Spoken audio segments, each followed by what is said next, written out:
We'll quickly start with Mangalacharan.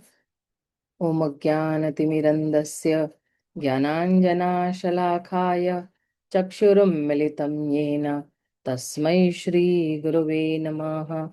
Shri Chaitanya Manobhishtam Sthapitam Yena Bhutale Swayam Rupa Kadamayyam Dadati Swapadantikam. Namo Vishnu Padaya Krishna Prishtaya Bhutale Srimate Bhaktivedanta Swami Niti Namine Namaste Saraswate Deve Gauravani Pracharine Nirvishesha Shunyavadi Paschata Desha Tarine Jai Shri Krishna Chaitanya Prabhu Nityananda Shri Advaita Gadadhar Shivasadi Gaur Bhaktavrinda Hare Krishna Krishna Krishna Hare Hare Hare Rama Rama Rama Hare Hare. So thank you dear devotees for joining in the class. So last time actually we had completed the definition of Uttama Bhakti. That was the very first, or you can say, definition of Uttama Bhakti. There is another definition of Uttama Bhakti, or definition of Bhakti from the Narada Pancharatra. You all know this particular shloka. Sarvopadi vinirmuktam tat pravartena nirmalam rishikena rishikesha sevanam bhaktir uchyate. So when it's saying that sarva upadi vinirmuktam, which means what? That when somebody is doing bhakti, or this particular person, when he is doing bhakti, he has no material desires, and he is not a conditioned soul. He is not under the uh, jurisdiction of Rajogun, Tamogun, or Satogun. He is actually above. He has transcended all the three modes and all the other processes also of karma, gyan, and everything. So that is Sarvot Upadi Vinurmuktam is actually compared to Anya Abhilashita Shunyam. And then he is saying Tat Pravartena Nirmalam. So Tat Pravartena means what? That whatever activity that I am doing in bhakti, that should be pleasing to the Lord, and Krishna should be the highest object of service or attention to him. Means what? That for me, in this world, only Krishna is all in all. See, there will be affection for all the others, there will be compassion, there will be everything, but the heart will always be anchored to Krishna only. Okay, so that is why. So, and this is compared to Anukulyena Krishna Anushila. Anukulya means what? That clinging on to Krishna or pleasing Krishna or thinking about just serving Krishna is the only anchor for me, is the only service for me, and he's only the object of my love. So I'll be just focusing on him as such. And then he's saying that nirmalam. See, tat pravartina is like, whatever is anukul, whatever is favorable, those activities I will do. Whatever is favorable for Krishna, I will be doing that. Sometimes they say whatever is favorable for me, I will be doing that. No, whatever is favorable for Krishna, unke hit mein kya hai? You're all the time thinking that what is like Mother Yashoda. She used to always think about Krishna's happiness, Krishna's well-being as such. So she had put all her other desires aside, and she was focusing only on Krishna. So that is called Tat Pravartanena. Okay, and this is compared to Anukulina. Whatever is favorable for me, I will be doing. Whatever is favorable for Krishna, I'll be doing. And for my bhakti to go towards Krishna, whatever is favorable, that I'll be doing. Okay. And then he's saying Nirmalam. Nirmalam means what? That this particular act of mine will not be obstructed by any other process. Sometimes, some people are in a mixed of jnana, karma, and bhakti. So they are doing bhakti maybe just to, have some pious activity, some karma, that I will do some pious activity and, I'll get some benefit. Or they are doing bhakti to just gain jnana, that people will tell me though I'm very jnani and all. So it is so nirmal. Nirmal means what? Very pure. And this bhakti is not tainted by any other process other than only Shuddha Bhakti. So that is why it says Jnana Karma Anavritam. There is no other thing tainted with this particular bhakti, because this bhakti is nirmal, super pure in its state as such. And then he's saying Rishikena Rishikesha Sevamnam Bhaktir Uchyate. So Rishikena Rishikesha Sevam. See, when we are doing bhakti with all our karmendriyas and jnanendriyas. Okay.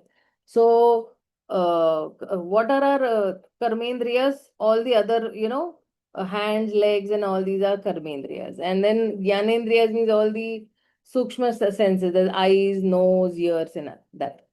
So we are doing bhakti with all our senses, है ना? And who is the master of my senses? Krishna is the master of my senses, right? Krishna, I am the part, and he is the whole. So he's the master of my senses also.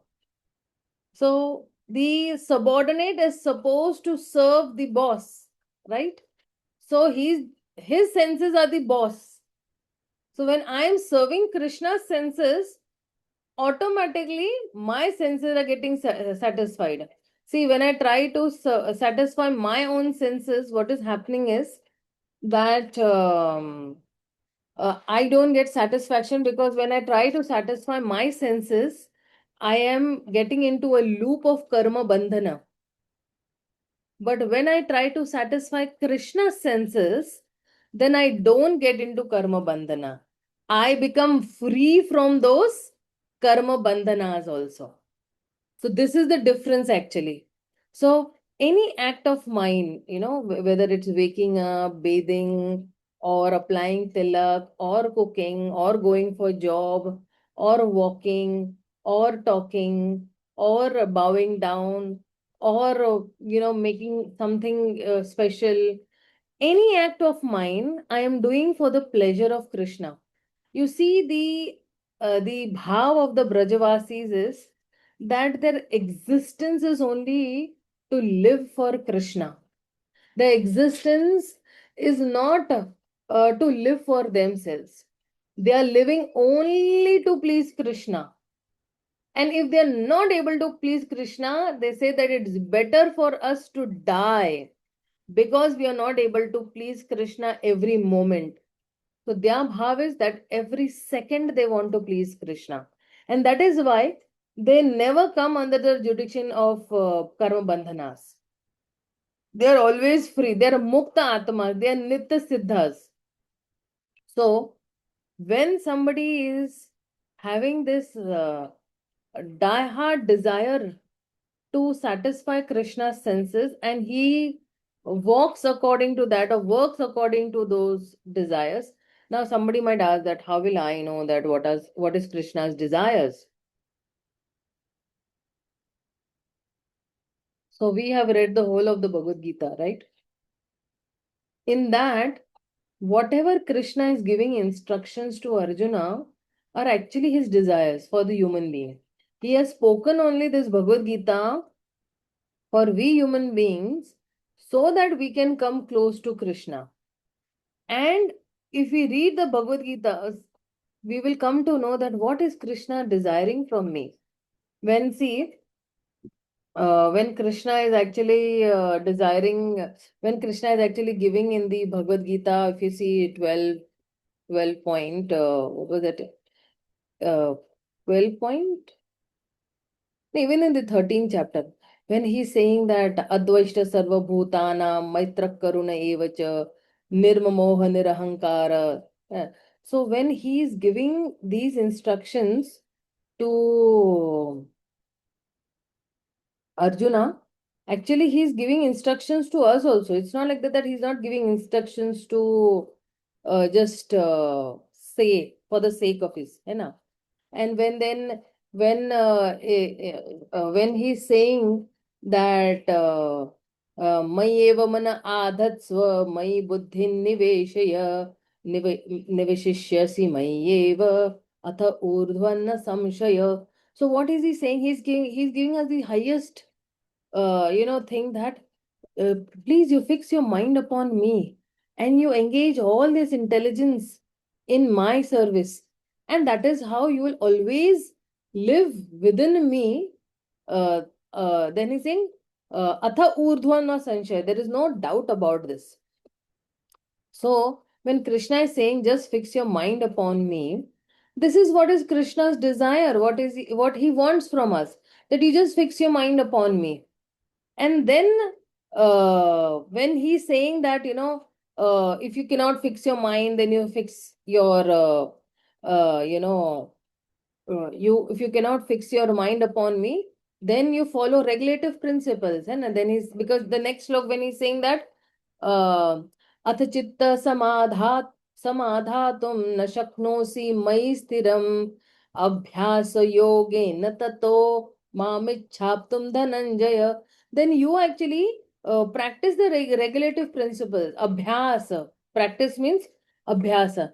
And then what will happen is you will develop a desire to attain me. So when we are following these regulative principles, then what is happening?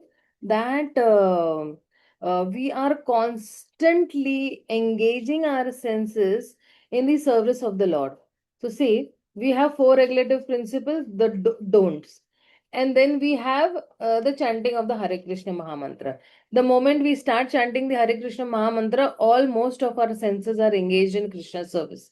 And then when we engaging these senses only in Krishna service, throughout the day also we try to engage these senses only in Krishna's service. So that is why he is saying that Rishikena Rishikesha Sevaya. So Krishna is saying, you fix your mind upon me. One of your this is that you fix all your when you fix your mind upon me, all your senses also will be in control. All your senses also will feel like uh, all your senses also will feel attracted towards me. Like the eyes will feel attracted towards Krishna's beauty. The ears will feel attracted towards the glories of Krishna. The nose will like to only smell the Mahaprasad flower of Krishna, or the tongue will always desire to only glorify Krishna and not do any prajalpa. Prajalpa means that those words which don't have any connection to Krishna at all. And glorification means those words which have only connection to Krishna and nobody else. So two opposites. One is prajalpa and one is glorification, right? Prajalpa means unnecessary talks. So when our all senses are engaged in Krishna's service, uh, and uh, his senses are the master of our senses, right? Then that particular bhakti is very uttama, first class bhakti hai. Yeah. So that is why he is saying that sarvopadi vinurmuktam tat pravartena nirmalam rishikena rishikeshu sevaya bhaktir uchyate. And then there is one more actually, definition of bhakti. I would just like to bring it to your notice. Just give me 1 minute.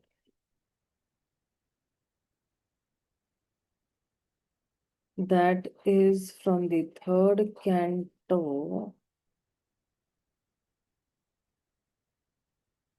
where Kapil Muni says,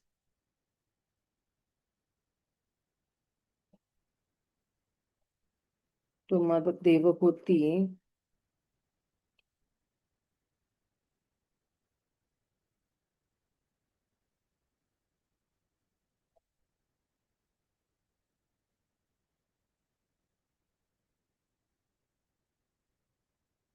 I found out. Okay. Just give me 1 minute. I'll just share with you all.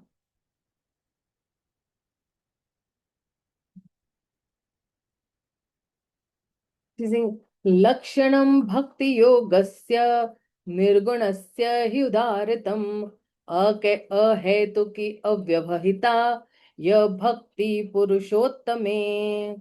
So there are two characteristics of given over here.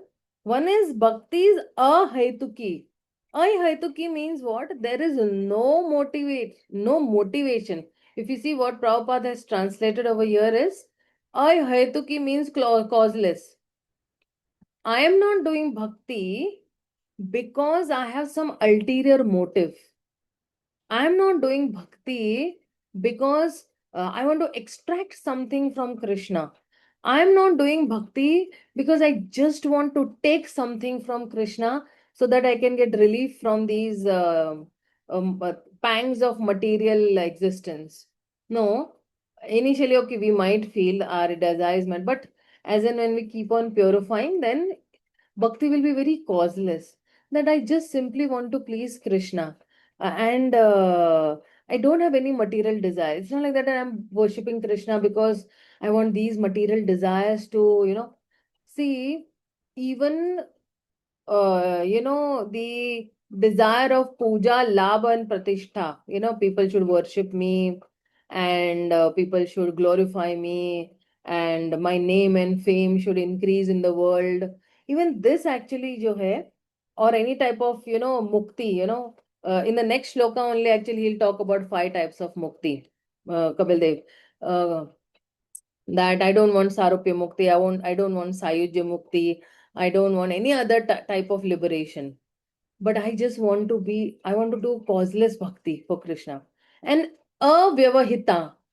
And avyavahita means what? That this particular bhakti is not dushit, or it is not mixed with karma or gyan, or it is not tainted with karma or gyan, or contaminated with karma or gyan. So I want to actually do this bhakti only to please Krishna. And that is why Ya Bhakti Purushottame. This particular bhakti will lead us towards the Supreme Personality of God. And this is very nice actually. See, the manifestation of unadulterated devotional service is exhibited when one's mind is at once attracted to hearing the transcendental name and qualities of the Supreme Personality of Godhead, who is residing in everyone's heart. Just as the water of the Ganges flows naturally towards the ocean, such devotional ecstasy, uninterrupted by any material condition, flows towards the Supreme Lord. So see that what is the speciality of pure devotees? Pure devotees that don't want any of these 5 types of mukti. If you see in the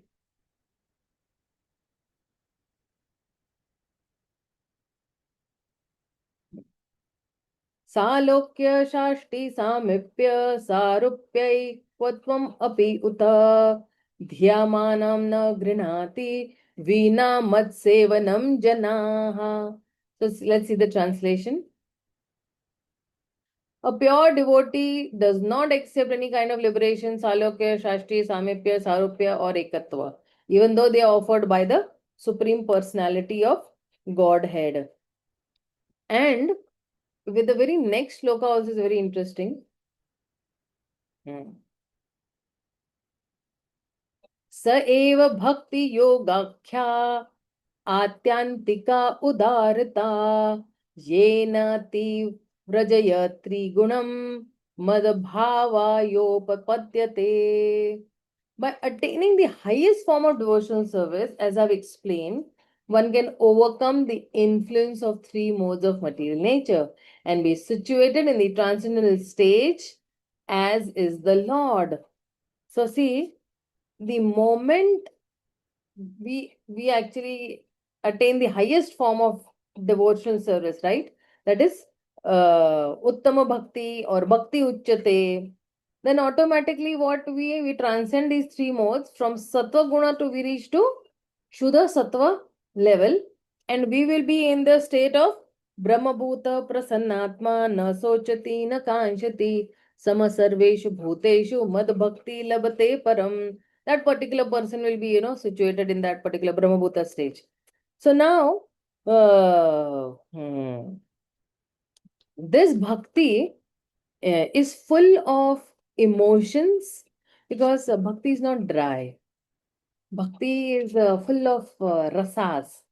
And this bhakti is full of all the 12 rasas that are there. Five primary rasas we have, right? We have Dasya ras, Shanti ras, Madhurya ras, Sakhya ras, and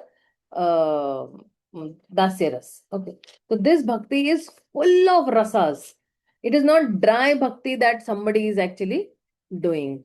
So that's how actually bhakti is, it's full of bhavas, it's full of emotions, and there is no, you can say, um, there is no contamination in this particular bhakti. Right? Okay, with that little scene of the definition of Shuddha Bhakti, now let's see that what are the beautiful characteristics of this Uttama Bhakti. ये उत्तम भक्ति में क्या इतना विशेष है कि सब लोग जो है भक्ति को प्राप्त करने के लिए इतने ललायत है, नहीं? जैसे for example, a particular person has some characteristics. So bhakti is also, a person. Bhakti Devi is also a person in the spiritual world. So let's see what are the characteristics. Okay. Okay, where did I go? Let me share the screen with you all.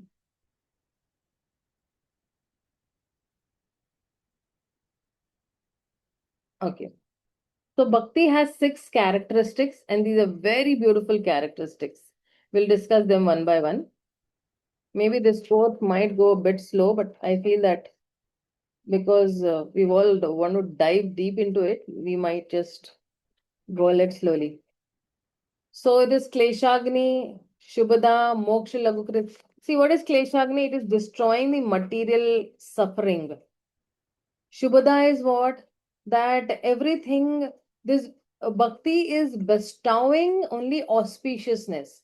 The moment somebody starts chanting the very first Hare Krishna Maha Mantra, somebody, when you go to preach in the temple, and we preach to just new people who don't even know, and they just, unknowingly they say, okay, Hare Krishna, Krishna Krishna, Hare Ram, Ram Ram, Hare Hare.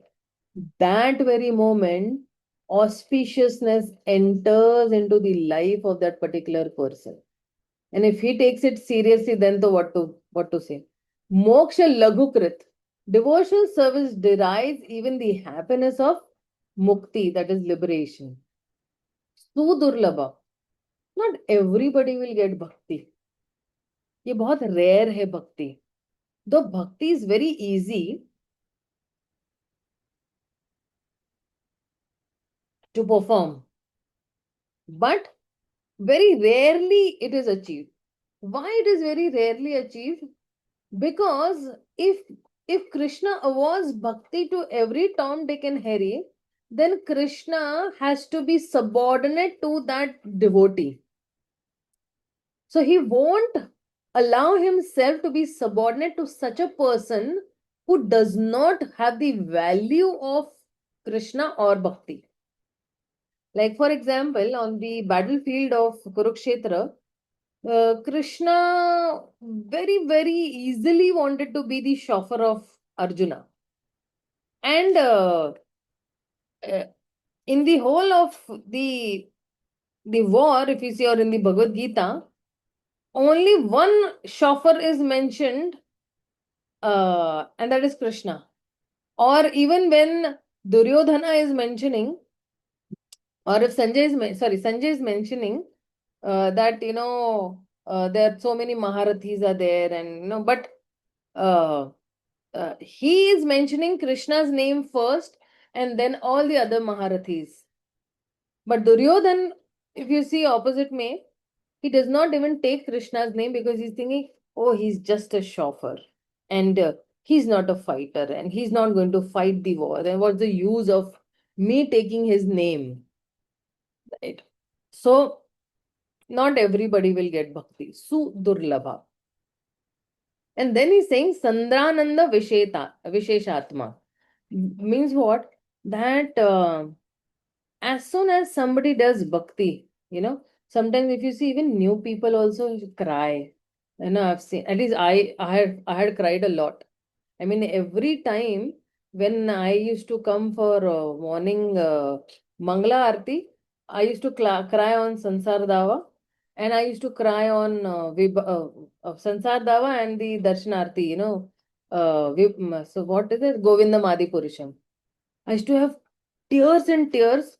The reason why I used to have tears was that, oh Krishna, that why we didn't come so early in your bhakti, why we came so late, why it is so, this that you kept us bereft from you, and we were bereft of this, whole bhakti path.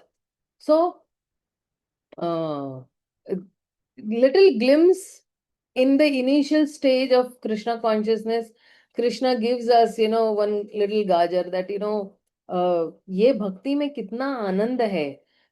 Whether it is doing shravanam, whether it is kirtanam, whether it is some sevanam that we are doing, we get the highest pleasure, you can say transcendental pleasure when we are doing bhakti. And slowly, actually, this only uh, this only bliss actually, जैसे हम, when we boil the milk, no, it becomes rubbery, no, it becomes very thickened. Similarly, the more we keep on doing bhakti, we're actually boiling that milk, and we are thickening our relationship with the devotees and with Krishna. We understand that yes, these devotees are also part and parcel of Krishna. These devotees are also genuinely trying to serve Krishna. These devotees are also genuinely want to love Krishna. So what happens is our relationship with the devotees will increase. See, if you see, when we had studied NOI, we have a relationship with the devotees at three levels. One is our equals, one is our seniors, and one is actually those who have just come into Krishna consciousness, or those who are, juniors, those who have come after us in Krishna consciousness, maybe a year or two. So what we do, we have friendship with those devotees who are our equals, who are same age, same mood, same, you can say, time that we have come in, right? So we have that same mood. That is why they are our equals. And in our life, we should have at least two or three of such equals whom we can share our heart with. Otherwise, bhakti becomes very dry if we cannot share. Then we have our seniors whom we take inspiration, right? We might take inspiration in the Bhagavatam class with n number of speakers, but we can say that at least we should have two to three people whom we actually look upon, like, we get inspired from. Yeah. And then we have our juniors. We should have, compassion for those who have come after us. But if you see that, okay, why did I say this? I'm sorry. Why did I say this point? Um, oh, See, from me only comes remembrance, from me only comes forgetfulness. Krishna says in the Bhagavad Gita. Um, why did I say this? That. Ha, ha, ha, ha. See, that bliss is coming from Krishna only. Actually, this, when you're serving Krishna, you get transcendental pleasure. When you're serving the devotees, also you get that highest transcendental pleasure. So that relationship with Krishna, it keeps on. The more we actually develop relation with Krishna and his devotees, it becomes into a thickened, condensed form of bliss when we are in association of Krishna and his devotees. And then he's saying that Sri Krishna Akarshini Chasa. Sri Krishna Akarshini means what? This bhakti is so attractive that it attracts Krishna also, who is the all attractive. So Krishna is all attractive. But imagine bhakti attracts Krishna also.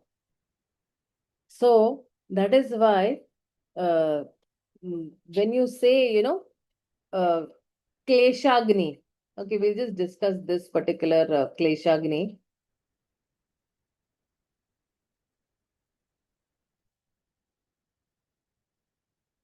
Krishna is all attracted, product attracts him, product will translate stronger than Krishna himself because it's Krishna's internal potency, and we know who is the highest uh, manifestation of the internal potency is Srimati Radharani. 5 types of mukti did I discuss? Yeah, I did discuss 5 types of mukti. Okay, so this is like, the 17th shloka of the first chapter in the Bhakti-rasāmṛta-sindhu. This is what we discussed right now, but we'll be discussing about Kleshagni, okay? Pure devotional service brings immediate relief from all kind of material distress. Then Shubhada, if we have time, we'll discuss Shubhada also. Sudurlabha, Nandrananda Visheshatma, Shri Krishna Akarshan. Pure devotional service is only the means to attract Krishna.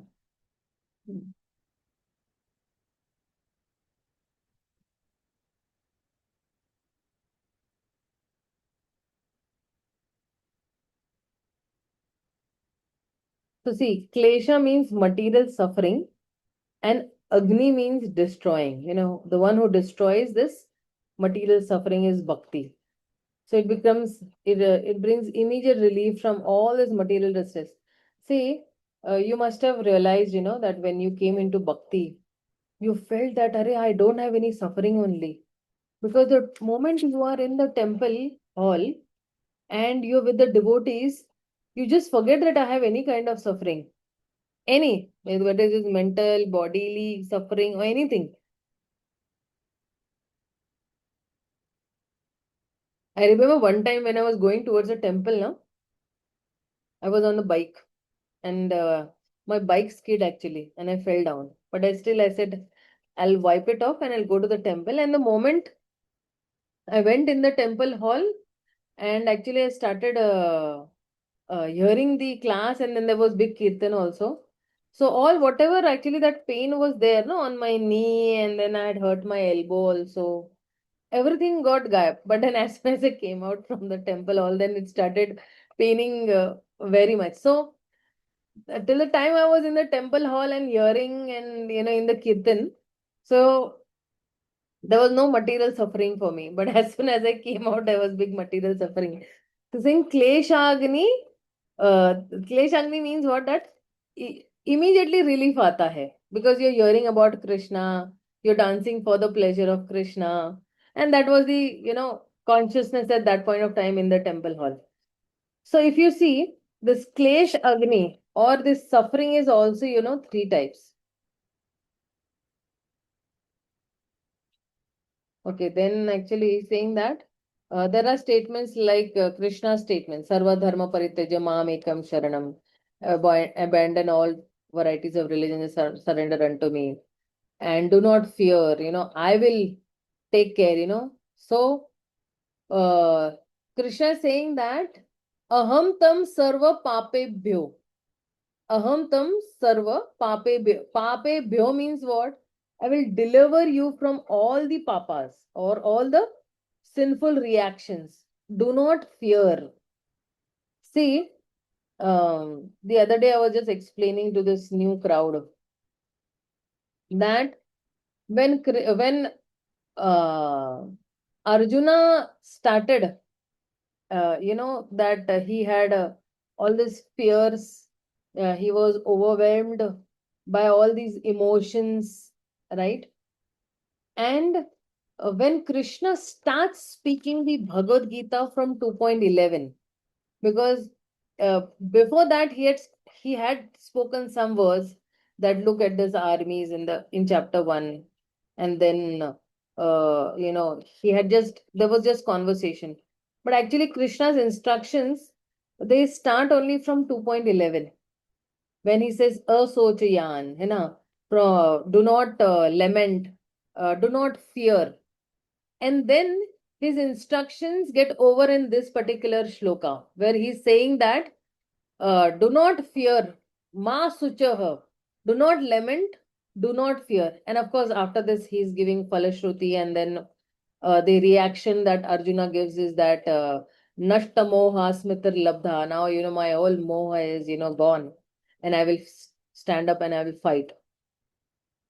So Krishna is giving a guarantee that I shall deliver you from all types of sinful reactions. Do not fear. So any book, no, any a structured book that is there, or a structured lecture that is there. So the speaker will come and say that today we'll be discussing this, and in the end he will say that okay, we have discussed what uh, in the initial time of the class I had said that we have discussed this, and we have come to a conclusion as such. So when Krishna is giving instructions, his instructions are very structured instruction, and it solves the purpose also. What was Arjuna's dilemma? That he didn't want to fight. But at the end, because Arjuna was lamenting, he was in fear, Krishna was able to dissipate his lamentation also and his fear also with his instructions. Now you see in the material world also that there are so many people who are shoka, moha and bhai ke saath hai. Na? So Krishna's instructions act like a balm to these people. Balm की तरह काम करता है वो, right? Balm means some soothing solution. So the moment somebody reads the Bhagavad Gita, and so many devotees have expressed this, that I was in so much of stress and I was so much in anxiety. I lost everything, and but then I was reading the Bhagavad Gita, and it gave me such a soothing comfort, or it was consoling, like even Krishna is actually consoling Arjuna कि तुम डरो नहीं, सोचयान, you are lamenting, but don't lament. So these are, through words, Krishna is giving a very soothing balm to the sufferings of the material people who are so much engrossed in material life that um, uh, Krishna has the ability that the moment you start reading the Bhagavad Gita, one slok, one word, anything you even desire to read the Bhagavad Gita, immediately, all the sufferings will be stopped. Immediately. And I shall deliver you from all the sufferings. And ye nahi bol rahe ki I will deliver you from all the sufferings after 1 minute, 1 week, 1 hour, or 1 month, 1 year. No, immediately. Ekdam, spontaneously he will, relieve us from all these sufferings. So, this is actually Krishna's words.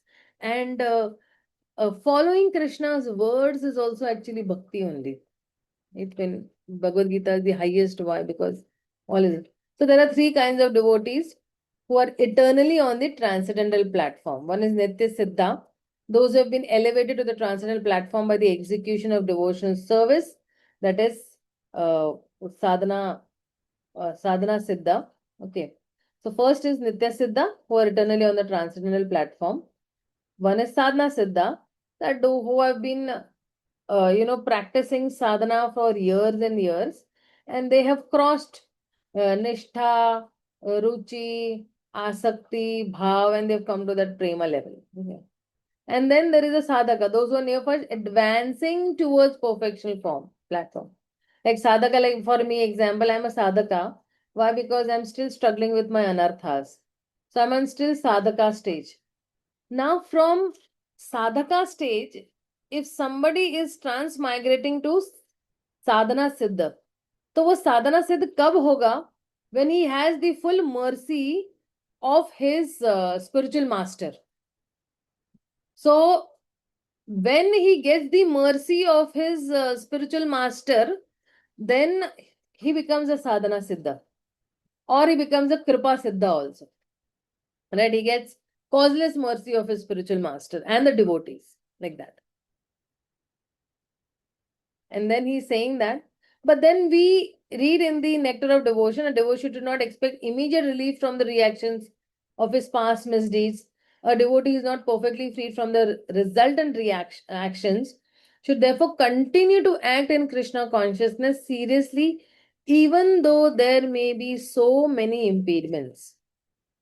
So, firstly, though, we don't expect if Krishna has said that Ma Sucha, don't fear, I will, this. No, let Krishna decide when he wants to relieve us. Krishna has the capacity in 1 second. He can eradicate all our past misdeeds. But the devotee is what? Patient. He has patience, he has enthusiasm, and he has determination also. Utsaha, nishchay, dhairya, tat karma pravartanena. So, he is so much uh, busy with his devotional service that he does not care कि मेरे पाप कब कटेंगे.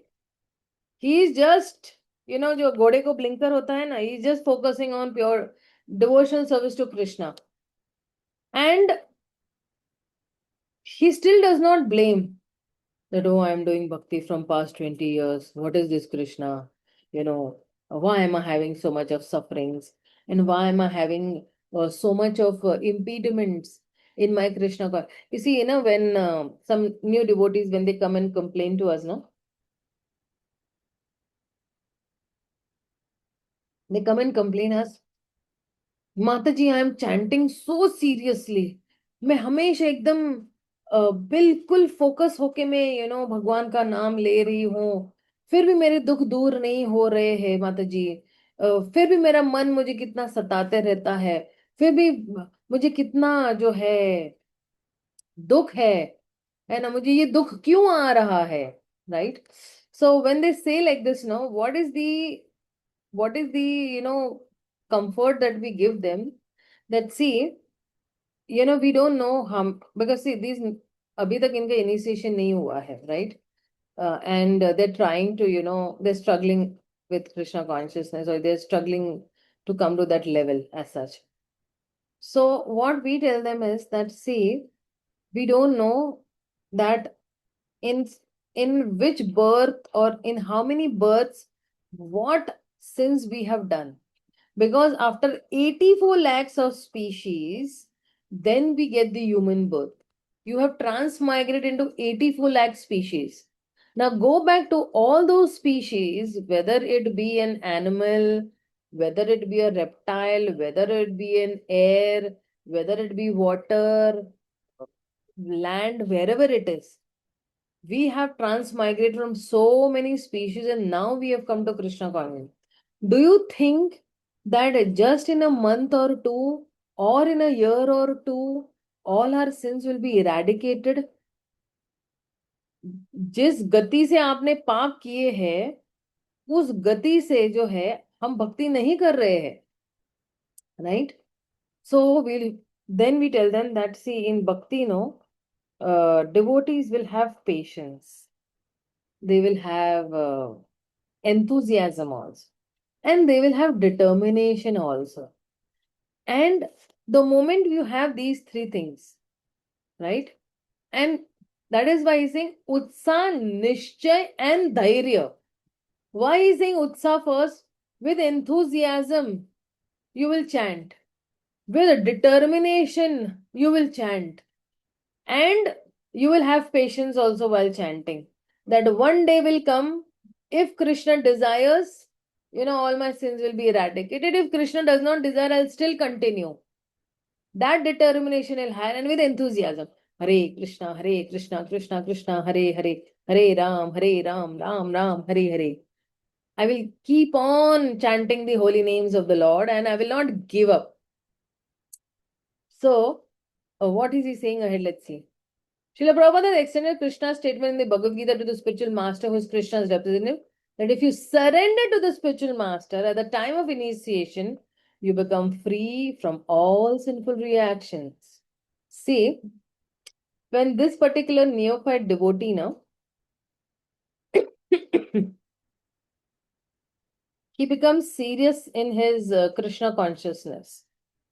And now he knows that I have to surrender to some physical person over here because I need guidance. I need, strength. I need some instructions. I need the pathway to go, right? Because the place where I am standing right now, it's like a huge, dark tunnel, and I'm not able to see the path very clearly.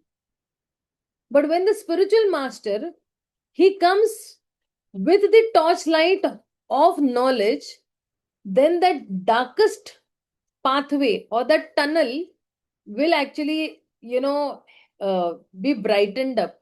उसमें रोशनी आएगी, and then you will be able to see the other end. You will be able to see at the other end of the tunnel, Krishna is waiting for us. That clarity we will have when the spiritual master will bring for us the torchlight of knowledge. That is why when we're chanting in the morning, Chakshudana dilo jai janme janme prabhu se divya jnana hriday prakashito. So this divya jnana hriday prakashito, this transcendental knowledge is transformed or transferred from the spiritual master's heart to the disciple's heart. See, and it is actually in our parampara only. When Krishna wanted to give knowledge to Lord Brahmaji, because we are from the Brahma Madhav Goddess Sampradaya, so that knowledge was transferred from Krishna's heart to Brahmaji's heart. Tene Brahmarada Adi Kavaye Muyanti Yat Suryaha.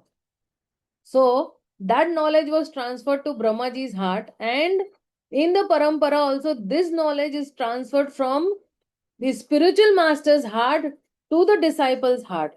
And that is why our parampara is a heart to heart connection wala parampara.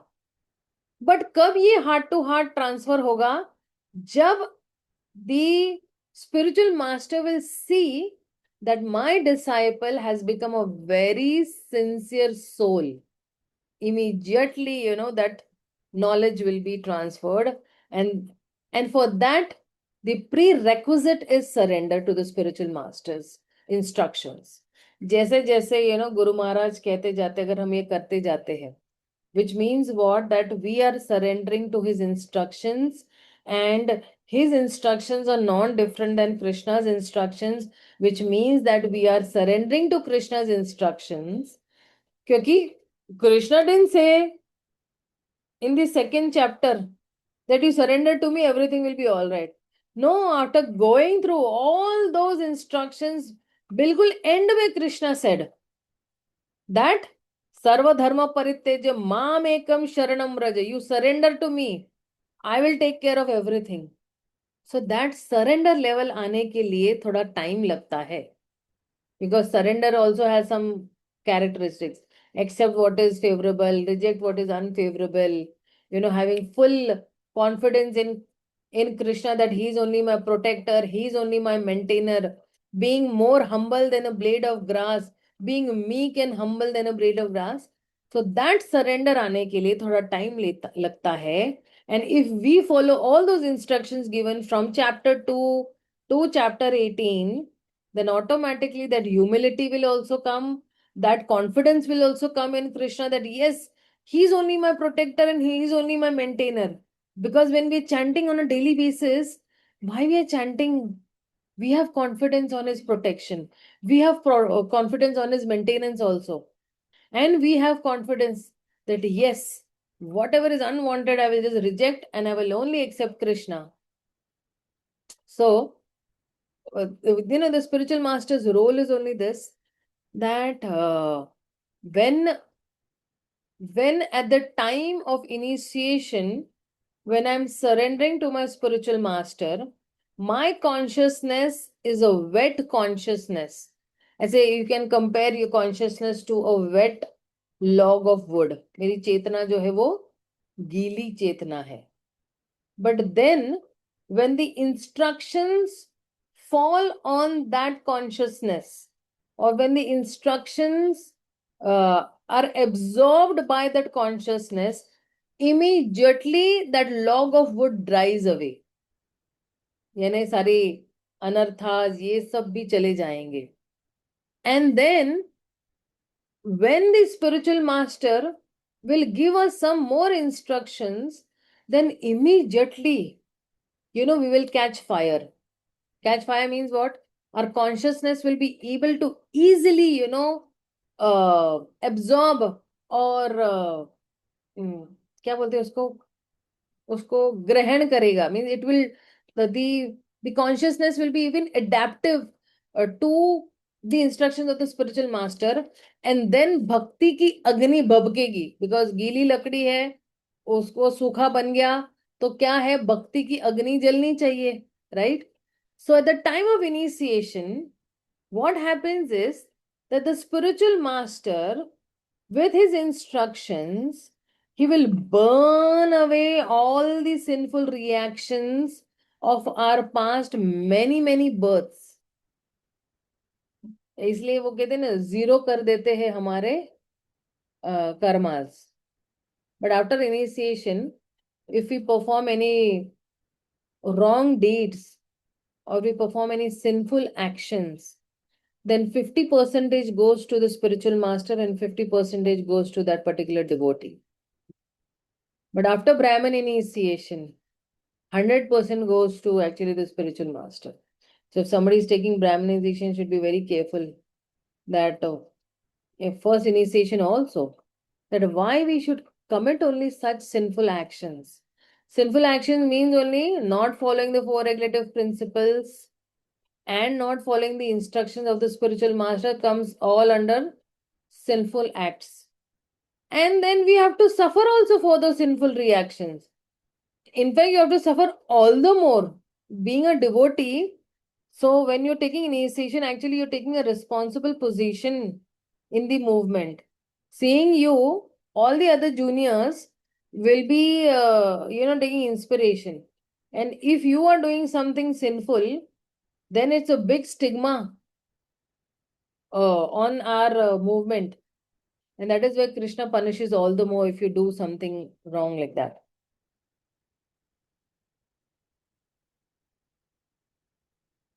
So, okay. So, when Prabhupada is saying, Prabhupada has extended Krishna's statement in the Bhagavad Gita to the spiritual master, who's Krishna's representative, that if you surrender to the spiritual master at the time of initiation, you become free from all sinful reactions. So, which is it? We are actually free from all sinful reactions immediately when we surrender, or do we gradually become free? So His Holiness Giriraj Swami Maharaj says that Prabhupada has given some other hints which could help us resolve this question. He has said that when the devotee surrenders to Krishna, Krishna will take charge of the devotees' sinful reactions and use the devotees' sinful reactions for the best benefit of the devotee. So many times, our karmas, they backfire us, right? That yesterday only somebody was asking me actually that, Mataji, this particular devotee has taken initiation from so and so Maharaj, but why is this particular devotee getting so much of still austerity? Sorry, इतना misery क्यों मिल रहा है? Why is he having so much of miseries as such? So actually, I told that particular devotee that, see, it depends on us, and that what is our surrender level during the time of initiation. How am I actually getting fully surrendered? अगर 100% surrender होगा ना, तो then definitely. And still, I told that only that maybe Krishna is using this sinful reactions to intensify that particular devotee's bhakti,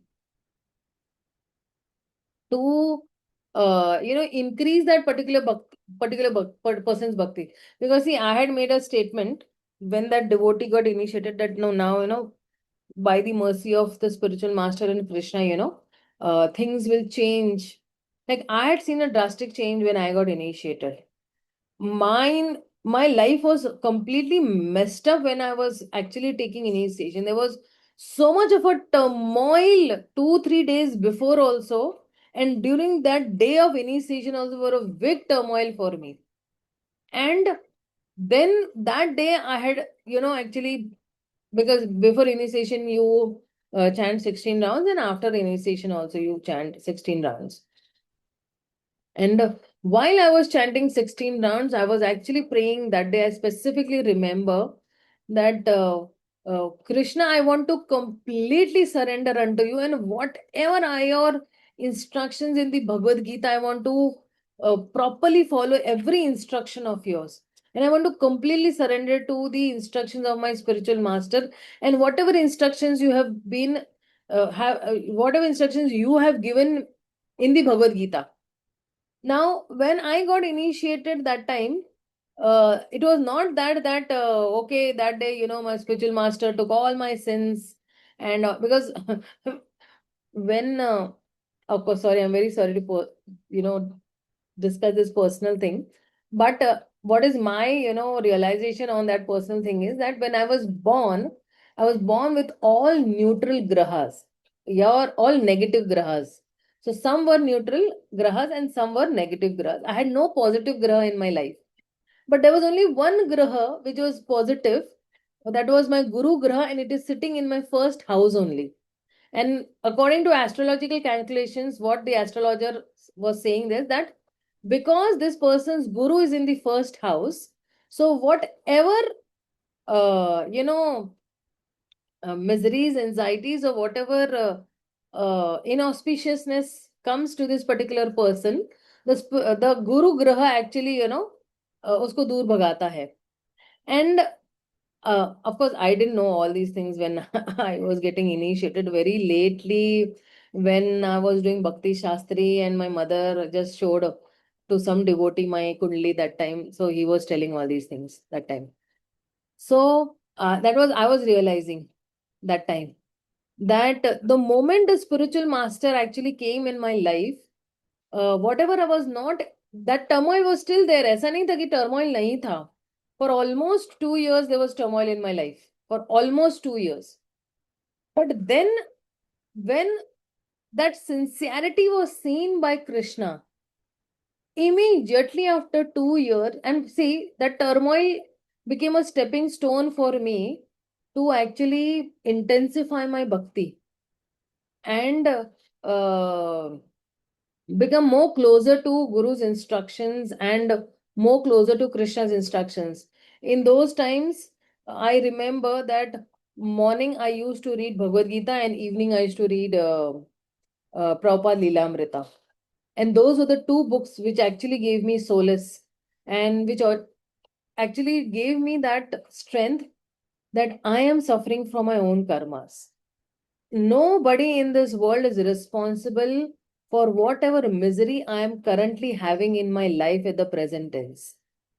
And that time was such a wonderful time ki I used to wait ki when will it be, morning I'll chant and immediately I'll read Bhagavad Gita. When will it be night and I will read Prabhupada Leelamrita. I used to wait. And only by these, two books, I sailed through that whole 2 years of my turmoil in my life and my misery in my life. And in those miseries, I really learned that, of course, I had the example of Prahlad Maharaj, Prabhupada himself, and Gajendra, and Dhruv Maharaj, and all these were heroes, and all these were examples in my life that, hey, and Pandavas, in fact, that, Arey, what the Pandavas have this misery, I don't have those miseries. What Prahlad Maharaj had misery, I don't have that misery. Nobody is, torturing me to such a great level. And in those times, I felt a great balm and a great relief with the Bhagavad Gita and Srila Prabhupada Lilamrita. It was the biggest strength for me at that point of time. So, what is Krishna saying over here? That Krishna will take charge of the devotees' sinful reaction and use the devotee's sinful reaction for the best benefit of that devotee. So that time I really felt that I'm getting this misery just for me to purify myself more, so that I can, otherwise, if everything would be, rosy, right? Nice green and everything would be green, I would not be able to, surrender to Krishna the way he wants us to. So that was one, this, that. Because in his mind, a devotee may still maintain the remnants of his previous sinful mentality. The Lord removes the last vestiges of the enjoying spirit by giving his devotee punishment that may sometimes resemble sinful reactions. Although a devotee has surrendered to the Lord's devotional service, until he is completely perfect in Krishna consciousness, he may attain a slight inclination to enjoy the false happiness of this world. क्लेशाग्नि पूरा suffering जो है वो destroy कर देता है. So such a wonderful statement that though we have surrendered to this bhakti path, but sometimes we may have this slight inclination for this false happiness of this world, and that is why we might get some reactions to our sinful reactions, sinful actions. The Lord therefore creates a particular situation to eradicate this remaining enjoying spirit. And उस time even I felt that no, I have to just focus on Krishna. बस मुझे और कुछ नहीं है, बस. I don't want, because you're very young, you got initiated, right? At that point of time. And still you're in your teens and you're getting initiated. And so much of enjoying spirit is there that time. But see, Krishna wanted to eradicate that enjoying spirit also. Unless happiness suffered by a sincere devotee, it is not technically a karmic reaction. This unhappiness, is not a karmic reaction. It is Krishna's only arrangement that the last enjoying spirit भी है वो destroy हो जा. It is rather the Lord's special mercy for inducing that devotee to completely let go of the material world and return back to Godhead. उसको पता चल जाता है कि reality क्या है, कि I have to serve the Supreme Lord and my focus should be only on bhakti. So see, now actually comes the main part, is that why am I suffering? So suffering is also of three types.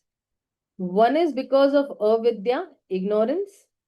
One is because of the material desires, bijam, and pava bijam, and one is because of this sinful reaction that is there. And that is why then you have klesha, suffering, like maybe somebody is having some very chronic disease, किसी को cancer हो गया है, किसी को ये हो गया है, या कोई बिल्कुल गरीब घर में पैदा हुआ है, he is born in a very you know mm, uh, very low poverty से भी low line में he is born, or somebody is having very ugly features as such, or somebody has a lot of legal complications, कि वो legal complications से बाहर ही नहीं आता है. So when we say paap, paap or sinful reaction, I think further also he is saying that only. See, somebody is very rich, somebody is very poor, somebody is strong, somebody is weak, somebody is beautiful, somebody is very ugly. This ugly तो एकदम बढ़िया बताया है. Somebody is very healthy, somebody is, diseased. All the time he keeps running to the hospital. So there is disparity in this world. And there are three causes of this particular suffering, which actually we just said that it is papam, bijam, and avidya. And so papam is disobedience to God and scriptures, that is sin, when you don't follow the scriptures. We keep on doing sinful acts as such. Then when he's saying bijam, no, so bijam means what? That particular desire to commit sinful actions. Bijam. And then you have this avidya, that is ignorance, which is the root cause. If you have knowledge, then you will be in vidya. We have learned it in Ishopanishad, right? There is vidya and avidya. And somebody who is in vidya, then he's out of his ignorance. So avidya, material desire, that is seed, and then you do that particular sin, and then you get the suffering. So now this papam also has two categories, okay, or two types of sinful reactions are there, and bhakti is destroying these both also. So papam में क्या आता है? अप्रारब्ध and prarabdha, unmanifest reactions and manifest. Like for example, currently today in the morning actually, I twisted my leg. Okay, तो प्रारब्ध में आ गया, तो अभी मुझे वो बैंडेज बांधना पड़ा, and so that reaction got manifested. कुछ तो मैंने किया होगा पिछले जन्म में, तो now I'm getting that reaction. So now I can see when I'm suffering, with my leg which is got sprained, right? तो अभी वो प्रारब्ध हो गया है. अभी अप्रारब्ध मतलब अभी तक दिखाई नहीं दे रहे. It is not manifested. It will manifest somewhere in the future as such, right? So that is called aprarabdha. Or it is, you can say that it is still in the seed form. It is not matured as yet. It cannot be seen, and it will be experienced somewhere in the future. This is called aprarabdha. Prarabdha means what? कि अभी भी present maybe I am actually experiencing. Sometimes you experience on a daily basis. Somebody has toothache, and somebody has a headache, and somebody has a stomach ache. Somebody has some different aches. Okay, so that is prarabdha. And this prarabdha, I'm already suffering, right? Suffering, like अभी पीछे हम लोग ने देखा ना, somebody has some legal complications, or somebody does not get good education, or somebody is not very beautiful enough, somebody is very ugly. He keeps on thinking that everybody else is beautiful and only I am the one who is not beautiful. He goes into that inferiority complex में चला जाता है. वो भी एक प्रकार का दुख ही है, and somebody is very poor. बेचारे को खाने को भी नहीं मिलता, तो वो कचरे के डब्बे में ढूंढ रहा है कुछ तो खाने के लिए, लो बर्थ में.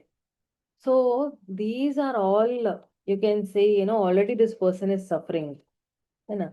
Already he's into that.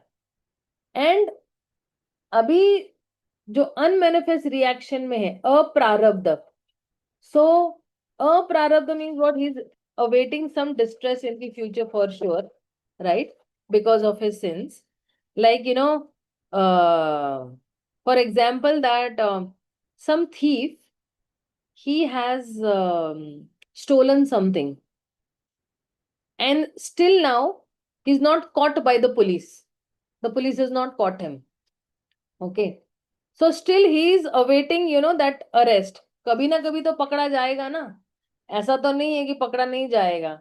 चोरी की है तो पकड़ा तो जाएगा ही. He stolen something, so definitely he'll be caught, but it is still in an unmanifest form. Future में कभी ना कभी पकड़ा जाएगा. This is how actually we can understand this prarabdha and aprarabdha. So what is he saying ahead? A sinful reaction gradually manifests like the development of a seed into a sprout, and subsequently a full-fledged, eventually producing fruits of suffering. Yes. अभी वो पाप है, वो material desire जो है वो बीज रूप में है. अभी वो फ्रूटिफाई नहीं हुआ है. I'll give you an example for this. I generally give this only example.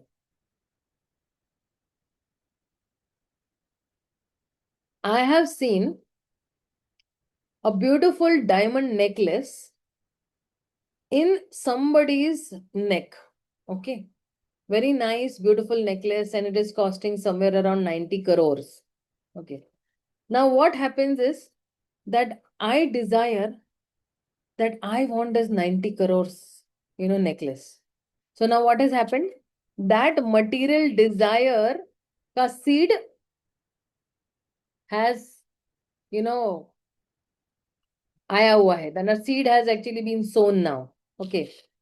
And now I will try my level best to get that from that particular person's house or locker or something like that, whatever it is like, So now that material desire का seed आ गया है मेरे में. And now I will try कि किसी न किसी तरह से जो है मुझे जो है ये प्राप्त करना ही है. So the seed keeps on growing. No, no, no, now this is not the proper chance. I will plan out very nicely. So now he makes a plan again and again. And he makes that plan, and then he's planning, and when he's planning, he is mm, um, he's planning, and one day he goes and he gets that diamond necklace. Okay, so now this seed has grown. उसने वो अभी action में भी डाल दिया. He has sowed the seed of his material desires, and now he has done papam also. पाप कर लिया है उसने, जो है वो मैनिफेस्ट कर लिया वो पाप. Right, so it has become into prarabdha. Right, and then now what is happening is कि when he has done this पाप, okay, तो चोरी तो किया है, अरेस्ट तो होने ही वाला है, तो अभी अप्रारब्ध में चल रहा है. उसने पाप कर लिया, ही इज एंजॉइंग, वाह वाह, आई गॉट 90 करोड़ का necklace and all, and he is enjoying, right. But eventually what will happen is, क्योंकि अभी तक वो अनमैनिफेस्टेड फॉर्म में है, समहाउ द अदर जो है वो मैनिफेस्ट भी हो गया. There is a loop actually in this. He is desired, his desire is got fulfil, यानी वो मैनिफेस्ट हो चुका है. But now the reaction to that particular action is a prarabdha, which he will one day be arrested for whatever he has done. Okay. So what he's saying is again, this papam that is there. There are 4 kinds of effects due to sinful activity which are listed. The effect which is not fructified, the effect which is lying as seed, the effect which is already matured, and the effect which is almost mature. Prarabdha.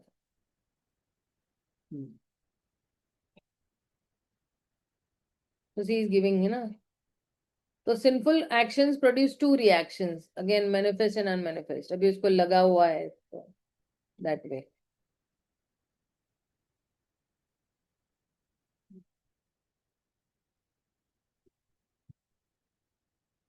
Actually, I should have deleted. Why is this again? So this actually goes into a loop, right? That is bijam. Then actually there is papam.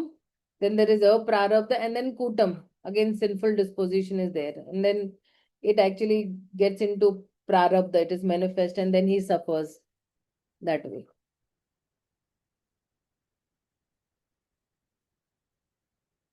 So see, should I steal this money? Anna? And then I will steal money on so and so date. And abhi desire aa gaya. Then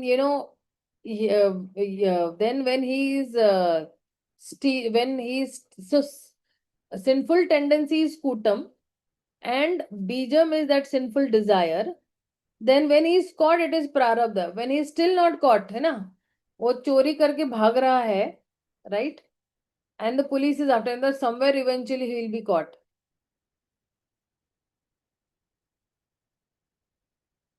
Should I enjoy this? All this is, coming into now. And then next month, I will catch this lady. And then, then he gets his prarabdha.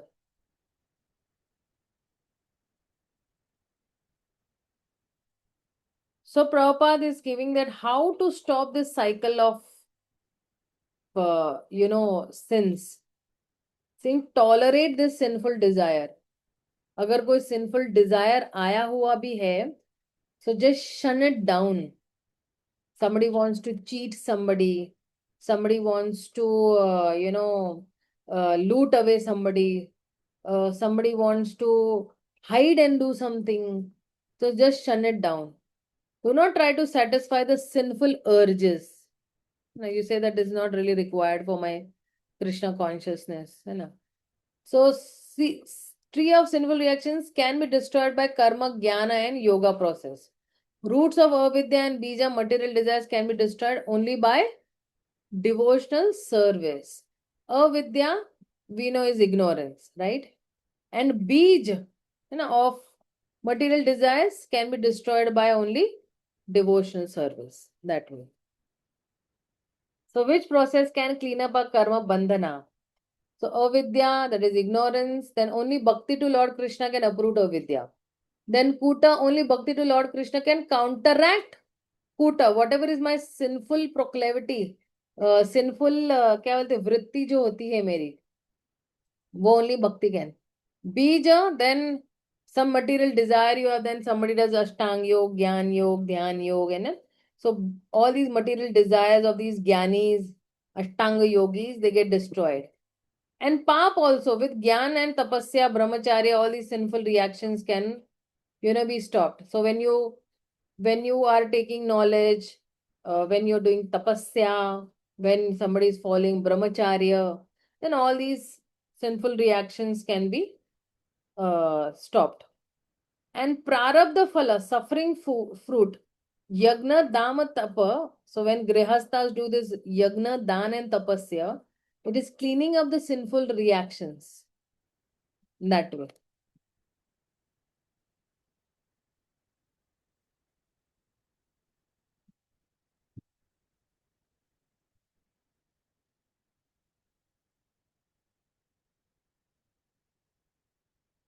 So see,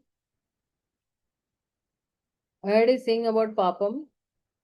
Yannamadheya shravananukirtanat yat prahvanad yat smaranadapi kvachit swadho hi sadhya savanyaya kalpate kutah punaste bhagavanu darshanad. What is saying that even a person born in a family of dog eaters immediately becomes eligible to perform Vedic sacrifices if he once utters the holy name of the Supreme Personal Godhead or chants about him, hears about his pastimes, offers him obeisances, or even remembers him. This is Kapil Muni telling to Devahuti. So, see, material sinful activity and devotional service nullifies the reactions. Okay. So, if somebody has chronic disease, okay, like this Vasudev Leaper, if you all know, na, Chaitanya Mahaprabhu actually came and hugged him, and all his chronic diseases got nullified. Then some legal implication if somebody has, because of sinful activity. So, like, some drug mafias also, they joined ISKCON and later on they were released by the court. Why? Because the court said that, what do you all do from morning to evening? Just give us the chart. And they said that we wake up early in the morning at 3 o'clock and we have a bath and then we do Mangalarti, then we do meditation for 2 hours and then we do some practical services. We go out farming and we go out, building something and we go out doing book distribution on streets and all. So then the judge said that, oh, this is also, austerity only. ये तो already आप लोग सजा भोग रहे ISKCON के अंदर, तो you are relieved from all those sins that you have done. And the court actually released that particular person.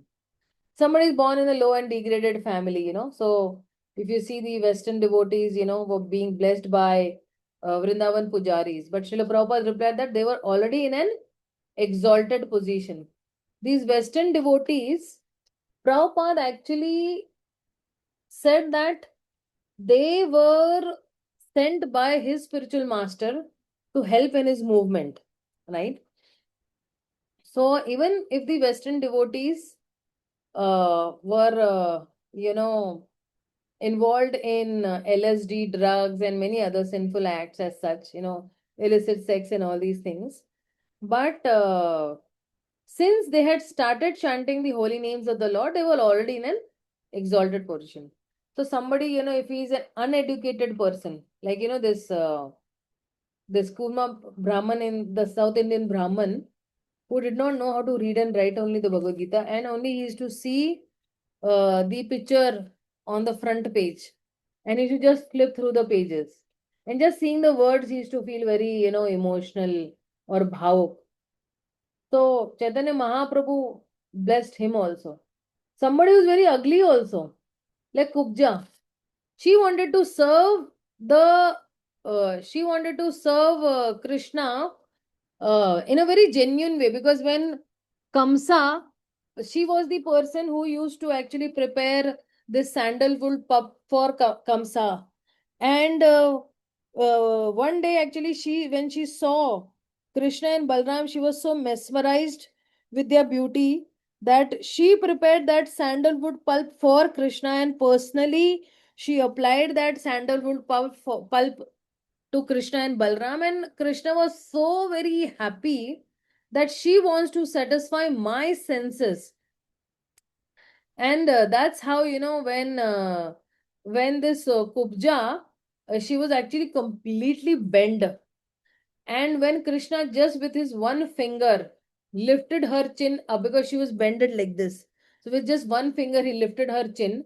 Immediately, Kubja got up, and she was hunchbacked actually. And immediately Kubja got up, and she got transformed into a very beautiful lady. So see what Krishna can do. Krishna can do anything for, that devotee who is in the in devotional service and fully surrendered to him.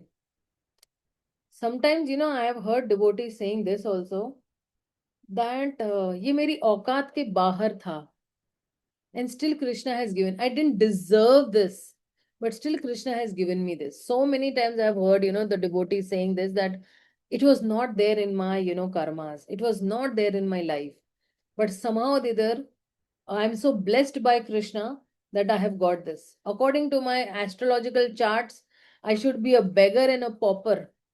But somehow or the other, Krishna has given me a nice house and good children and a beautiful wife. And my life is sailing only just by doing devotional service. So when Prabhupada is saying that one who is engaged in Krishna consciousness devotional service has without doubt become free from all contaminations of material sinful activities. Devotional service therefore has the power to actually nullify all kinds of reactions to sinful deeds. Only devotional service has that power. Enough. See, even in Bhagavad Gita also now, kya Arjuna was thinking कि अरे if I am fighting, it will be sinful activity. But what Krishna said that? Krishna said that no, no, you fight. He is ordering Arjuna that now you fight, and you fight for me. Krishna is saying, right? And you fight as a devotional service.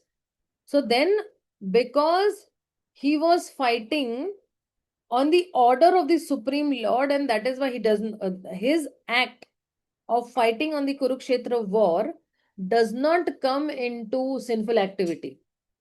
Like, for example, many times you must have heard this example that a particular soldier, when he is fighting on the border and he is killing so many people, that does not come into sinful activity.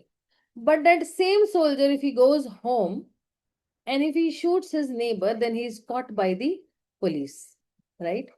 तो government के order पे अगर आप जब लड़ते हो तो आपको जेल में नहीं जाना पड़ेगा.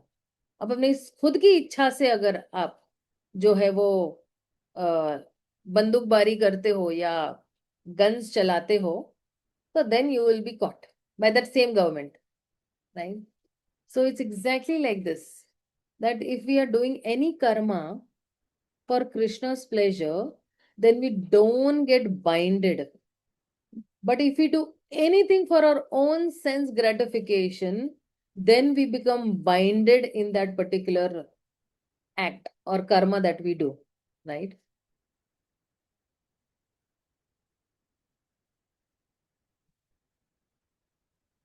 Oh, this is a very beautiful shloka. Actually, ये बीच में मुझे याद आया था, but I just forgot to mention this particular shloka because I was in that flow.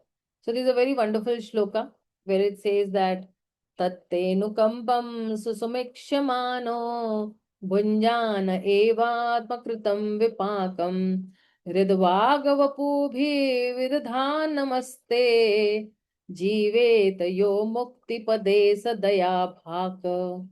He's saying that तत्तेनु कंपा, आपकी compassion है Krishna, so therefore your compassion susumikshamano ho, earnestly hoping for your compassion. Okay, anything? Bhunjana evatma kritam vipakam. Bhunjana evatma means what? Enduring certainly, that the fruitive results by himself. So कृतम विपाकम, जो भी मैंने कृत्य किए हुए उसको विपाकम यानी क्या, उसके results. what I'm doing is I'm waiting, I'm earnestly hoping that whatever kritya or whatever acts I have done, I'm earnestly waiting for you to shower compassion on me. ridvag vapu bhir, or what is he doing is, with his heart, with his words, with his body, what is he? With a dhan namaste, he's offering obeisances to Krishna in spite of all these actions. And then jivet yo mukti pade. So anyone who is living with such a mentality, that somebody who's earnestly awaiting to bestow causeless mercy upon him, and he's suffering whatever his reactions of his past misdeeds are, and with that, with great faith, he is bowing down to you.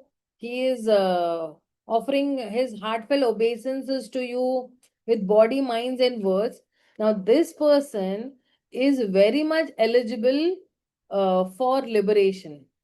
Why? Because अभी उसका कहते हैं ना कि सदया भाक, it's become his rightful claim that he will get the mercy of the Supreme Lord.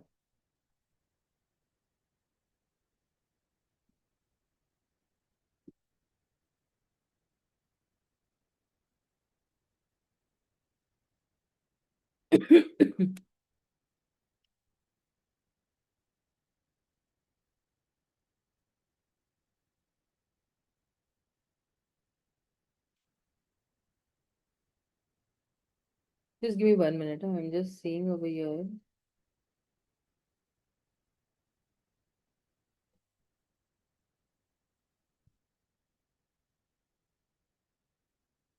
Okay, just seeing. Prarabdha Devahuti glorifies Bhakti Yoga. Even a slight engagement in devotional service can counteract the disqualifications incurred by lower birth. A Chandala becomes a devotee, है ना? And a non-devotee Brahmana. Okay. So then this is Kleshagni, and the next will be Shubhada, and the next is Mogalakruti and Sandaratma.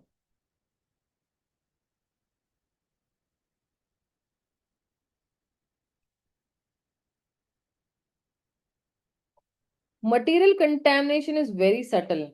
Its beginning, it's what is this? Fruition and results. Okay. It's fruition and results, and how one suffers such results in the form of distress are a part of great chain. When one catches some disease, it is often very difficult to ascertain the cause of the disease. The practical injection to stop all the fructifications of the seeds of our sinful activities is simply engagement in Krishna consciousness. This is what Prabhupada is saying. Okay. So with that, we finished with Kleshagni. I thought I will take some three more, three more PowerPoints. And I was ready with those three PowerPoints, but I think we won't be able to do it. Maybe we'll do it the next time. if anybody has any queries, questions, doubts, you can ask me.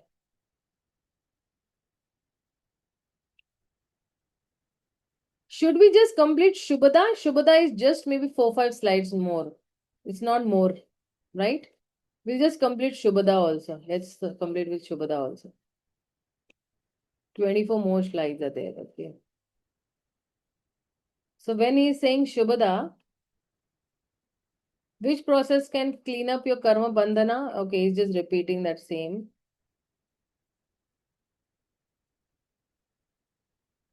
Let's read this. So what is Lord Krishna actually giving the instructions to Uddhava in 11th canto?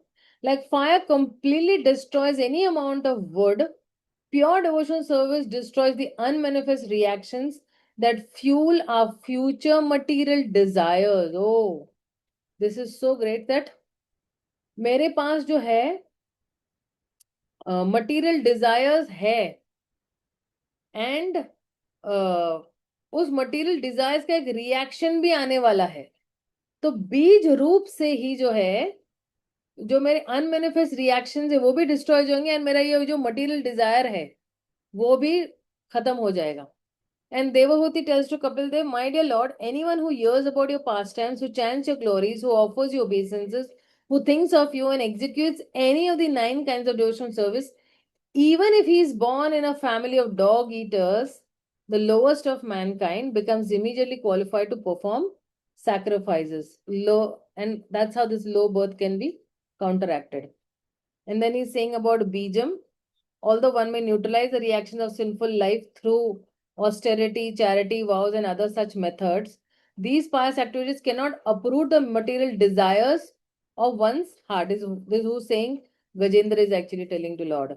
However, if one serves the lotus feet of the Supreme Personal Godhead, he is immediately freed from all such contaminations. Pure devotional service nullifies sinful reactions and injects the heart with the desire to serve Krishna. So, see, material desires है मेरे पास, लेकिन जैसे जैसे मैं desire करूंगी to serve Krishna, ये material desires निकल जाएंगे. Like Prabhupada gives the example of a glass. Okay. Half glass is completely contaminated water with muddy water. But I keep on pouring pure water. One day what will happen? All that material contamination, that keychad and muddy water will become crystal clear. So you have to fill the heart with the desire to serve Krishna, then all material desires also will vanquish. This is what Prabhupada is trying to say. Only a rare person who has adopted complete unalloyed service to Krishna can uproot the weeds of sinful reactions with no possibility that they will revive. He can do this simply by discharging devotional service, just as the sun can immediately dissipate fog by its rays. Like how Dhruv Maharaj also had done. His material desires got completely eradicated when he actually worshipped Lord Vishnu and he is actually boarding the Vaikuntha plane. So Padma Puran compares ignorance to snakes and devotional service to a blazing fire. And when there is a forest fire, then all the snakes are immediately killed. The snake of ignorance will be killed because the ignorance is compared to a very poisonous, venomous serpent. Similarly, devotional service to the Lord destroys all ignorance.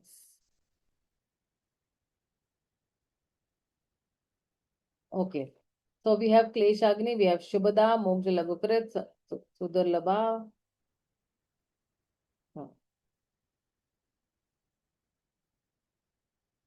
Shubhada.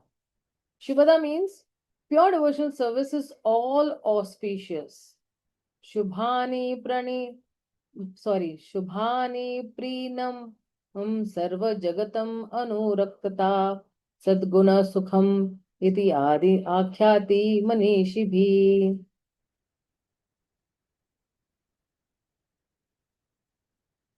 So Sarva Jagatam Prinam, compassion for everybody. So Shubhada means only that what? That it will give you all auspiciousness, but with all auspiciousness, what will come? Compassion also will come for all the living entities. Anuraktata. He'll attract everyone. And Sadguna, all the good qualities of the demigods and the other gods also will actually come.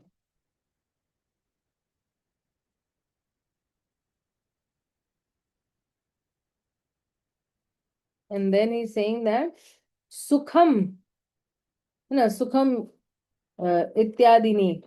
Sukham means what? That it will give us.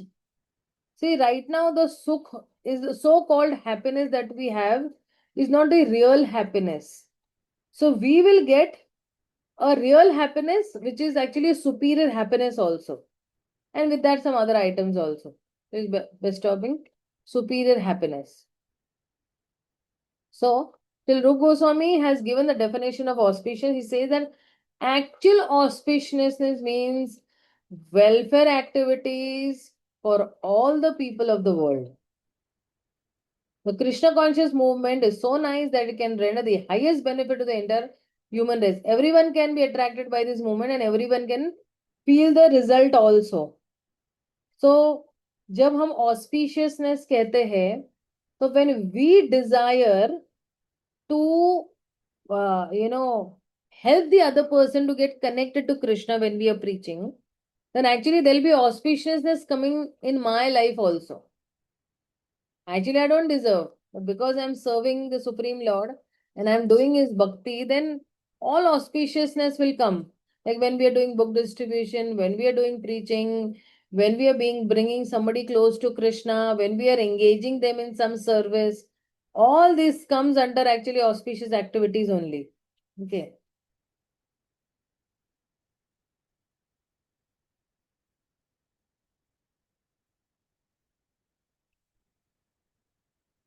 Therefore, Rupa Goswami and other learned scholars agreed that a broad propaganda program for the Krishna conscious movement of devotion service all over the world is the highest humanitarian welfare activity. Yes. If you see, Chaitanya Mahaprabhu also traveled in the Jharkhand forest and he actually made the tigers and lions also chant, right? That photo we saw. As a Krishna conscious boy, even if he is not well educated by the university standard, can immediately give up illicit sex, life, gambling, meat eating, intoxication. Whereas those who are not in Krishna conscious, although very highly educated, are often drunkards, meat eaters, sex mongers, and gamblers. जिसने भगवान का नाम लिया है और भगवान की सेवा कर रहा है, then he can immediately give up all these. These are practical proofs of how Krishna conscious person becomes highly developed in good qualities, whereas a person who is not in Krishna conscious cannot do so, even if he tries to. Like if you see now, somebody, uh, somebody who is a chain smoker, वो अपनी लत लगाने के लिए कितना try करता है ना, उसको अंदर से इच्छा है कि मुझे छोड़ना है छोड़ना है. So he goes to some rehabilitation center and he'll take some pills and everything, but he's not able to. And that only chain smoker, I have seen myself, okay, that in Delhi there was a devotee. Of course, he's an initiated devotee now, and he told me that Mataji, I was a solid chain smoker. 30 cigarettes if I don't, and 20 cups of tea if I don't have in the day, I would feel very restless. But as soon as he started chanting the holy names of the Lord, he slowly decreased, because I had told him, you have this desire to decrease very slowly. That on every day or after every 2 3 days, you reduce one. And I think after within a short span of 2 months, he was able to give up everything, and even tea, coffee, and cigarettes and everything. So this is practical proof. If you see with proper disciples also, they were taking LSD drugs and all, but and they thought that we'll get high on this. But Prabhupada gave them the Hare Krishna Mahamantra, which kept them high forever, and they are still going high in Krishna consciousness as such. So this is the practical proof. But without Krishna consciousness, usually cannot sit silently even for half an hour. The yoga system teaches that if you become silent, you will realize that you are God. This system may be all right for materialistic people, but how long will they be able to keep themselves silent? Artificially, they may sit down for so-called meditation, But immediately after the yogic performance, they will engage themselves in activities of illicit sex, gambling, meat eating, and many other nonsensical things. So, see, when we are chanting early in the morning, na, 2 hours focused, you know, we will chant in one place only. Bhagavatam classes also, we have sat for 3 hours in the Bhagavatam class and still we don't get bored. At least I remember His Holiness Radhanath Swami Maharaj in the initial days. He used to take Bhagavatam class for 7, 7, 8, 8 hours also. Morning, what, 9 o'clock, Bhagavatam's class will start. Evening 5, 6 tak chalta jayega. And devotees would not get bored also. Devotees would be sitting in one place without going to washroom, without, this. So much of training was given in those initial days of Krishna conscious that it helped increase their capacity to become silent in one place only. Best of superior happiness. Lord Chaitanya once revealed himself to his confident devotees, Koloji Sridhar, and offered him any opulence he likes. But Sridhar informed the Lord that he did not want any material opulence. That is the position of a pure devotee. उसको कुछ भी नहीं चाहिए. सारूप्य, सामीप्य, मुक्ति कुछ भी नहीं चाहिए. कोई happiness भी नहीं चाहिए of this material world. He is happy in his Krishna consciousness. Happiness derived from pure devotional service is the highest because it is eternal. Mayavadi sannyasis descend to the material platform again. See, they do a lot of, tapasya and everything. But in a punar mushika bhava, they again come down. No difference between mystic person and materialistic perfection. Prabhupada says that. So, okay, so this is Shubhada. We just completed this Shubhada also. And after Shubhada, then there is Moksha Laghukrita. We'll discuss that tomorrow. So even this Shubhada also, na, that Shubhada also is saying having lovely qualities which attract everyone or is bestowing good qualities. Where in fifth canto, it says that Yasyati Bhaktir Bhagvati Akinchana Sarves Gune Tatra Samasate Suraha. So only when somebody is engaged in bhakti, all the good qualities automatically are developed and he gives up all those nonsense, So all good qualities come in him. So when Dhruv Maharaj also, had uh, no, initially Dhruv Maharaj did not have those qualities, but as soon as he started worshipping the Lord, he had all those good qualities, and he's able to give up everything. And all these happiness, uh, which people are hankering in this material world, material happiness. I want a good house, I want a good husband, I want a good wife, I want good children, I want good luxury in my house, and all these material things, they don't give happiness. And somebody who is actually doing devotional service, so he will actually find happiness in devotional service. In fact, the happiness of this Brahman realization also he'll reject. He does not want that also. He does not want any opulences also. And that is why when Prahlad Maharaj is praying to Lord Nrsingadev, so he's saying that the creeper of bhakti is only that which actually will bestow anybody dharma, artha, kama and moksha. and it is so sukhada that it will give realization also of Krishna. And that is how, for that particular person, because he is doing devotional service, then even the happiness of mukti or liberation will also be very tuchha for him, or very low or insignificant for him. So if you see, the happiness that we derive from bhakti is very eternal because it helps us continue in our devotional service. If you don't get happiness, then it will not help you to continue. बोलेंगे अरे कुछ मजा नहीं आ रहा है, right? And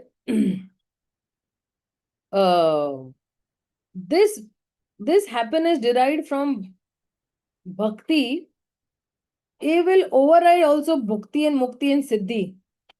Somebody will not desire for, I want siddhi, that I can produce gold from dust that way. It is very inferior. So I just rest my speech over here. If somebody has any doubts, queries, questions, you can ask me.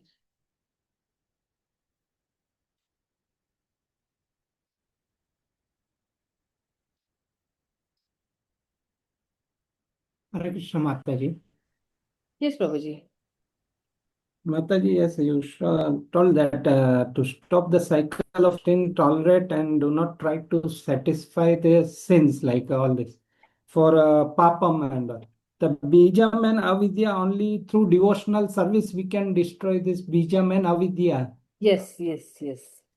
See, only to devotional service there will bijam be destroyed. Okay. Why? Because uh, uh, avidya means what? Ignorance. So when we take the knowledge of the soul and the body through the Bhagavad Gita, then we'll understand that okay, I am a part and parcel of the Lord and I'm supposed to serve the Lord. So wo ignorance will be destroyed. But with that, this pap that is there, no, sinful reactions, or you can say that the tendency also to do pap or sinful, that also will be actually destroyed. Karmani nirdahatu bhakti bhajam. That tendency also of any material desire, because material desire आएगा तो पाप करने का मन करेगा. Material desire होगा ही नहीं, so we won't do only any pap or sins, right? Thank you.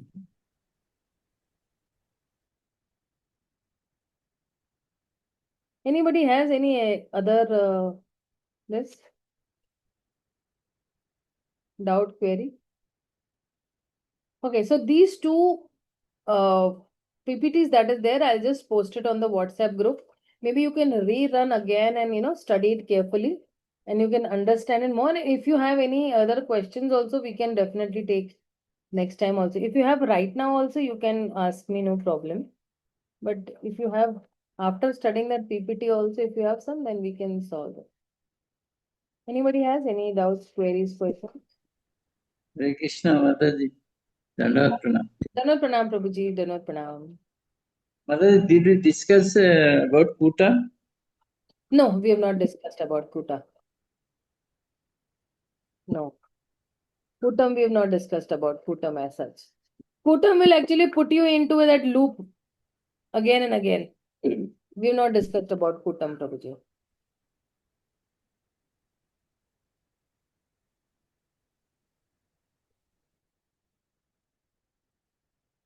See, Kutam means what? That sinful reactions which are about to become Bijam. Or you can say that some effect that is there. Like for example, that I have seen a Mercedes car. Okay. And now वो कूटम हो गया है, मतलब वो मेरे दिमाग में enter हो गया है, right? So that thing has entered into my consciousness and now it is going to take bija form. I have seen something with my senses or I have heard something and then that will become actually kutam and that kutam will become into bijam.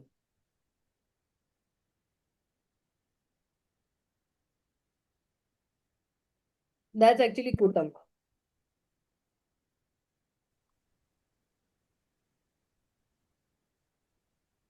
Anybody else has any? Hare Krishna, Mataji. As you declare, as you mentioned, that Kutam is what we see and that affects our mind as per the Kutam and that converts into Bijam. This can be also tell it because of the ignorance, avidya. Yes, yes, yes. Because of avidya only, Prabhuji. Yes. This is because of, see, kutam कैसा है? Sinful reactions which are about to become bijam. That is, the effects are ready to produce that seed.